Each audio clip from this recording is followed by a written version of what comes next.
The number one problem with relationships is not that you come to a fork in the road, or that you have issues, or that you have arguments, or that you have communication breakdown. All those things are important. I'm not dismissing any of those things. But the number one problem in relationships stems from one person or both people not feeling loved, according to their definition of love and what they want from being loved. You know, the biggest issue for me in dealing with not just couples or individuals is that people don't generally understand the importance of self-love. If your self-love is skewed, if you don't love yourself enough to withstand a hurricane, it's like building a house and the house is going to fall as soon as the hurricane is going to come, then it doesn't make any sense. It makes sense to reinforce your house so that when the hurricane comes, then the house will withstand a hurricane. This is the same concept. If you do not have self-love, your house is in need of reinforcement. It doesn't matter what relationship you're in, whether it's a relationship with yourself or a relationship with another person. Self-love is something that not only dictates, but sets the stage for how the relationship will play out. How many times have you been in a relationship or get into a relationship where you're so constantly focused on the other person? The other person's needs, the other person's wants, the other person's outcomes. If I'm talking to you, then come on now, pay attention. How many times do you dedicate most of your time and effort into building something else rather than building yourself? A lot of us are guilty of that. It doesn't matter if you're intelligent or not. You can be victim and fall victim to this scenario because it's not based on intelligence. It's based on a deep desire within you to want to be loved by someone else. And that love translates into acceptance or validation. You've heard those words before and you're familiar with those words. Most of us want to belong to someone, want to belong somewhere, and we want to be accepted.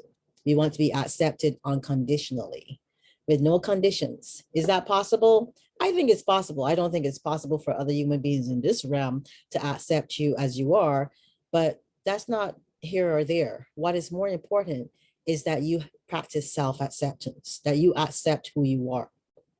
If you don't know who you are and you show up in a relationship, years later, what will happen is the relationship will eat away at what you never built, not what you never developed. All of a sudden, you're going to wake up one morning, you'll be like, you know what? I've lost myself. I don't know myself. I don't recognize this person.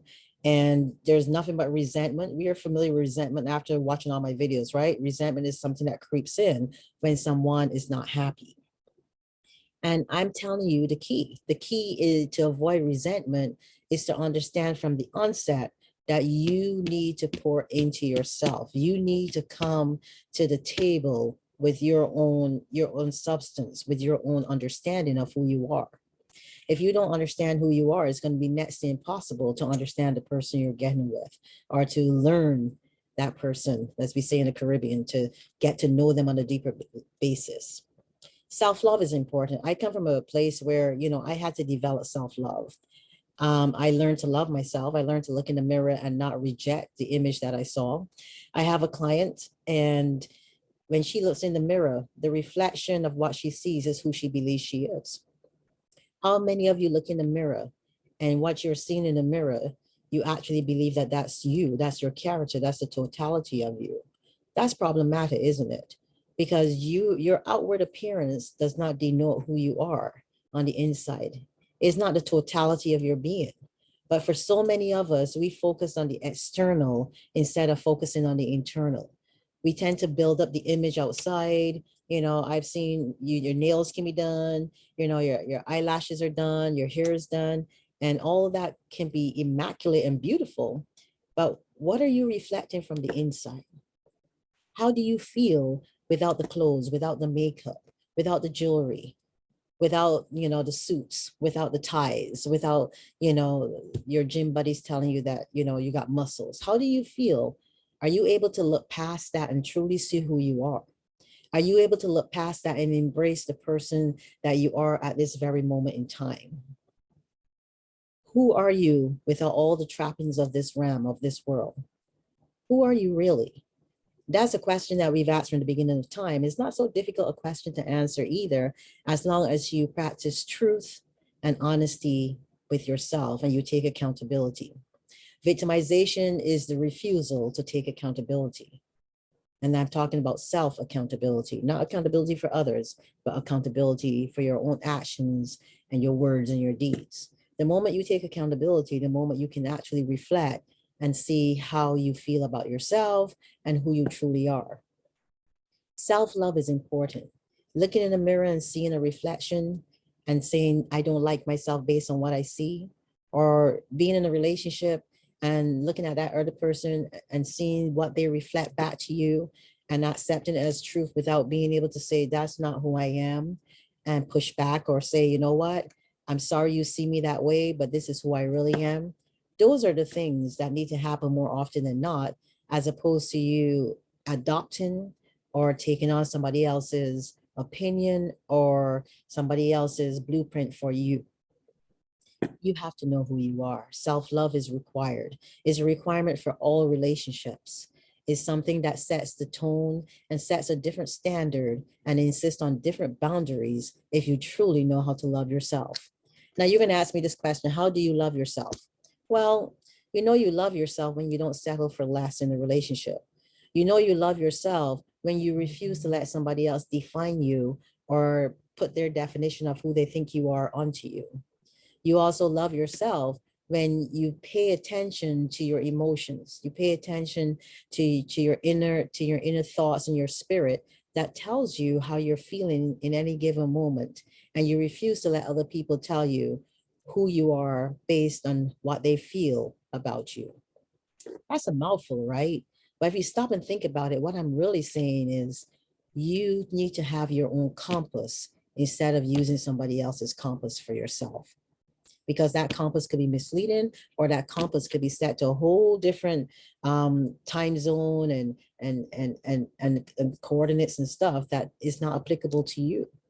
You need to have your own compass. You need to have your own direction before you even come together with somebody else and you both have an understanding of who you are and what you bring to the table. A lot of us get into relationships and we don't know what we bring. We don't know our own worth, or we've convinced ourselves that our worth is what we think it is without really perusing or prodding further to see if that's the case. I am a firm believer that relationships would be much better. You know, when I was in high school, they taught us home economics and needlecraft and geography. I think that they should teach us in from the time we come out of the womb, maybe starting in middle school, because then you have a more thorough understanding of relationships. They need to do relationships 101. What to expect. I mean, they can't give you everything. There's no blueprint for this, because all relationships are different, people are different, but they have standard things, you know, like cheating is one thing, you know, different ways of cheating. I mean, now is like you can write a book on cheating.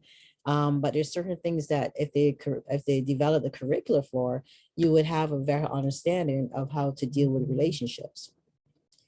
If you were taught from young that the key to having a successful relationship starts with you, I think that would be giving you a heads up. If you understood that the investment in yourself, the investment in bettering yourself, the investment in understanding who you are can bring more value than focusing on somebody else who doesn't know who they are, or somebody else who's not there yet. They're not even interested in finding out who they are, then you would be more ahead. It's not easy looking at yourself. It's not easy saying, you know what? I am full of self-doubt. I have low self-esteem. I really don't have this. I'm trying to do something that I saw somebody else do. I maybe saw my parents do. And I'm trying to reinvent the wheel somehow by trying to make it better. But it's the same thing, same familiar spirit, same red flags, same writing on the wall. And here you are working with things that were given to you or things you adopted instead of things that you really came to understand on your own accord. It's time to self-reflect. It's time to ask yourself, who am I, instead of focusing on the other person or other people. Other people do not define who you are. They may affect you, but they cannot define who you are. True definition comes from within. True definition comes from a deep understanding and a willing desire to take who you are and who you want to be and run with that and develop that. There are a lot of the people in this world that are self-made. Self-made meaning they found role models, or they looked at other people and they said, hey, you know what, I like who this person is, I like this quality, I like this characteristic, and that's who I'm going to be. There's nothing wrong with that. Did you ever stop and think about yourself? Did you stop, even now in this moment, ask yourself this one question: who do I want to be? And who do I want others to say that I am? That's important. Your rhetoric, you set the stage. You set the tone for your own story. Stop allowing other people to write your script for you. My name is Ingrid Felton. I hope as always there was some golden nugget you got from that. You know, my goal is always to help you to see things differently. I mean, a lot of what I'm saying you probably already have thought about, or maybe you've thought about it in a different way, but I just want you to move forward. Don't get stuck. Don't get stuck in the story without realizing that you can rewrite it. That's all I'm saying. Rewrite your story today. Ask yourself the questions I asked, and let's see what happens. Thank you for visiting me, my YouTube channel. Thank you, as always, for subscribing. Thank you for telling others about what I'm doing here. And thank you for continuing to, give me your feedback and liking the videos. I really appreciate that. And as long as you continue to do that, I'll continue showing up. Have a great day. Bye.